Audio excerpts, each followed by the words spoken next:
নমস্কাৰ বন্ধুসকল, আজি আমি কথা পাতিম আজিৰ পৰা প্ৰায় ৩২ বছৰ পিছত অৰ্থাৎ 2050ত আমাৰ পৃথিৱী কেনেকুৱা হ'ব, 2050ত কি নতুন টেকন'লজি আহিব আৰু 2050 চনলৈ আমি কি নতুন বস্তু পাম আৰু কি হেৰুৱাম। আজি আমি ইয়াৰ ওপৰতে কথা পাতিম। বলক ভিডিঅ'টো আৰম্ভ। বন্ধুসকল, 2050 চনত এনেকুৱা স্মাৰ্ট কাৰ বা গাড়ী আহি যাব যি গাড়ী আমাৰ চলোৱাৰ প্ৰয়োজন নাই। আমি লোকেশ্যনটো ছেট কৰি দিলে আমি য'লৈ যাব বিচাৰোঁ গাড়ীখনে তালৈ নিজে আমাক লৈ যাব। 2050 চনত কৰ্মসংস্থাপনৰ অভাৱে দেখা দিব।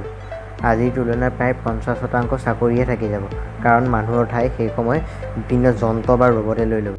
2050 চনলৈ যিহেতু নতুন উদ্যোগ প্ৰতিষ্ঠা হ'ব বা যান বাহনৰ পৰিমাণ এতিয়াৰ তুলনাত বৃদ্ধি হ'ব, ফলত দ্ৰুতগতিত প্ৰদূষণ বাঢ়ি গৈ থাকিব। আৰু এনেদৰে যদি প্ৰদূষণ বাঢ়ি গৈ তেতিয়া গোলকীয় উষ্ণতাৰ পৰিমাণ বৃদ্ধি হৈ গৈ থাকিব। আৰু এনেদৰে যদি গোলকীয় উষ্ণতাৰ পৰিমাণ বৃদ্ধি হৈ গৈ থাকে, তেতিয়া আমাৰ সংৰক্ষিত হৈ থকা বৰফৰ স্তূপবোৰ গলিবলৈ আৰম্ভ হ'ব।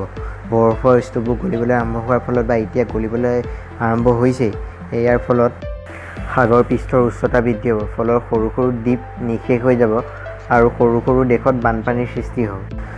2050 চনত চিকিৎসা ব্যৱস্থা ইমান উন্নত হ'ব যে কেঞ্চাৰ দৰে আদি বেমাৰো অতি সোনকালে বা অতি সহজে ঠিক হৈ যাব।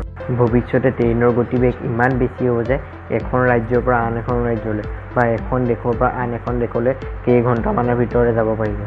ইয়াৰ ওপৰত ডিম্পুদাই ভালকৈ ভিডিঅ' এটা বনাইছে। ভৱিষ্যতৰ ট্ৰেইন ব্যৱস্থা কেনেকুৱা হ'ব বা কিমান টাইম লাগিব, এই ভিডিঅ'টোৰ লিংক মই ডেছক্ৰিপশ্যনত দিছোঁ, তাৰ পৰা আপোনালোকে চাব পাৰিব।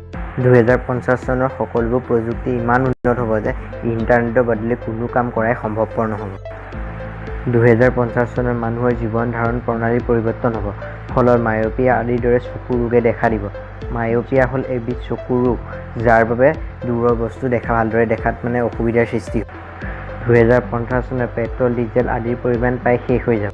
যদি ভিডিঅ'টো ভাল লাগিল, চেনেলটো ছাবস্ক্ৰাইব কৰক, ভিডিঅ'টো লাইক কৰক আৰু শ্বেয়াৰ কৰক, যাতে সকলোৱে জানে আমাৰ ভৱিষ্যত অৰ্থাৎ 2050 চনত পৃথিৱীৰ অৱস্থা কেনেকুৱা।